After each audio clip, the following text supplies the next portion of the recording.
السلام عليكم ورحمة الله وبركاته. بسم الله الرحمن الرحيم. الحمد لله رب العالمين.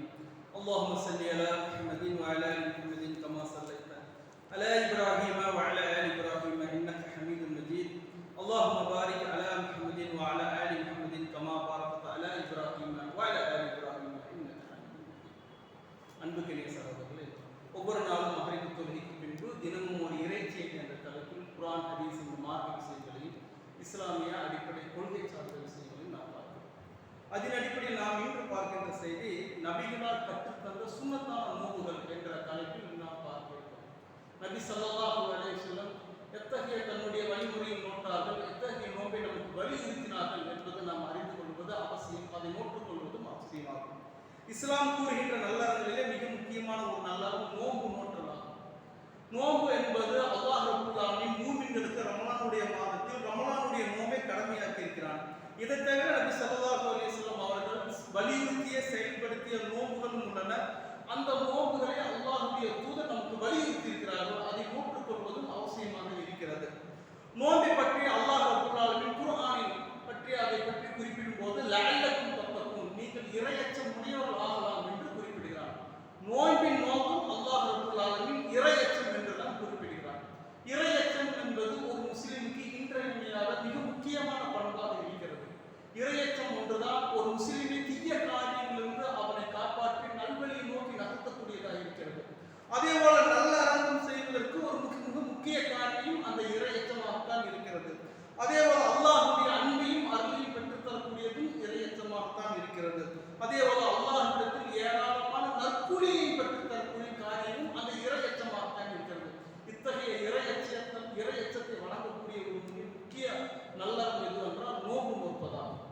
அல்லாஹ்வுடைய தூதர் ரமலானுடைய மாதம் என்பது நமக்கு வலியுறுத்தப்பட்ட கடமையாக்கப்பட்ட நோன்பு.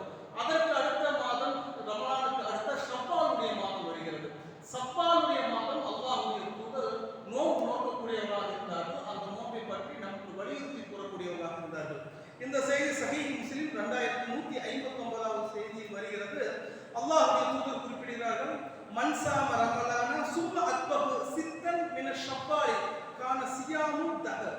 யார் ரமலானுடைய மாதம் நோன்பு நோற்று அதை தொடர்ந்து ஷவ்வாலுடைய மாதம் 6 நோன்புகள் நோக்கிறாரோ அவர் காலமெல்லாம் நோன்பு நோற்றவரை போன்றாவார் என்று அல்லாஹ்வுடைய தூதர் குறிப்பிடுகிறார்கள்.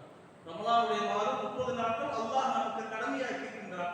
அந்த நோன்பை நோற்று ரமலானுக்கு அடுத்த மாதம் ஷவ்வாலுடைய மாதம், ஷவ்வாலுடைய தலைப்பிறையை காட்டினால் பெருநாள் கொண்டாடுகிறோம். அந்த ஷவ்வாலுடைய மாதத்தில் அல்லாஹ்வுடைய தூதர் அந்த 6 நோன்புகளை தன்னுடைய வழிமுறையாக சுட்டிக்காட்டுகிறார்கள். யார் இந்த 6 நோன்புகளை நோக்கிறார்களோ அவர் காலமெல்லாம் நோன்பு நோற்றவரை போன்றாவார் என்று அல்லாஹ்வுடைய தூதர் வலியுறுத்துகிறார்கள். ஷவ்வாலுக்கு அடுத்து துல்கைதாவுடைய மாதம், துல்கைதாவுக்கு அடுத்து துல்ஹஜ் ஹஜ்ஜுடைய காலமாக இருக்கிறது. ஹஜ்ஜுடைய காலத்தில் நோக்கக்கூடிய நோன்பு அரஃபாவுடைய நோன்பாக இருக்கிறது.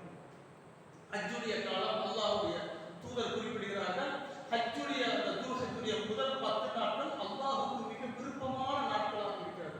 மற்ற நாட்கள் செய்கின்ற நல்ல அறங்களை காட்டிலும் அந்த துல்ஹஜ் 1 முதல் 10 நாட்கள் செய்கின்ற இபாதத்துகள் அல்லாஹ்வுக்கு மிக விருப்பமானதாக இருக்கிறது. எந்த அளவுக்கு என்றால் வலல் ஜிஹாத், அல்லாஹ்வுடைய பாதையில் போர் புரிவதை விட சிறந்தது என்று நபித்தோழர் கேட்கும்போது அல்லாஹ்வுடைய பாதையில் போர் புரிவதை விட சிறந்ததான். ஆயினும் அல்லாஹ்வுடைய பாதை உயிர் தியாகி ஷஹீதுக்கு அடுத்த நிலை என்று அல்லாஹ்வுடைய தூதர் குறிப்பிடுகிறார்கள். ஷஹீதுக்கு அடுத்து அல்லாஹ்விற்கு மிக விருப்பமான ஒரு நல்லறம் இருக்குமானால் இந்த துல்ஹஜ்ஜுடைய மாதத்தில் 10 நாட்கள் செய்கின்ற நல்லறமாக இருக்கிறது.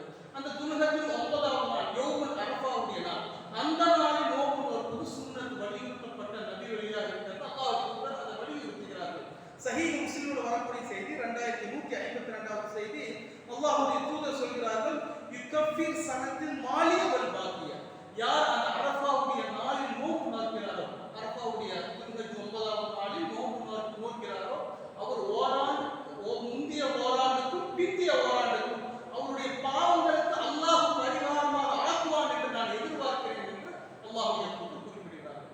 நம்முடைய கடந்த ஆண்டு ஓராண்டு பாவம், இன்று வருகின்ற ஓராண்டு பாவங்கள், சிறு பாவங்கள் எல்லாம் அல்லாஹ் ரப்பல் ஆலமீன் அந்த நோன்பின் மூலம் மன்னிக்கக்கூடியவனாக இருக்கிறான் என்று அல்லாஹ்வுடைய தூதர் குறிப்பிட்டார்கள். எனவே அரஃபாவுடைய நாளை நெருங்கி இருக்கின்ற நாம் அந்த அரஃபாவுடைய நாளில் இந்த சுன்னாவை அல்லாஹ்வுடைய தூதர் வலியுறுத்திய இந்த சுன்னத்தான நோன்பை போற்று அல்லாஹ்வுடைய அன்பை மறுபடியும் பெறக்கூடிய நன்மக்களாக இருக்கும். இப்படி அல்லாஹ்வுடைய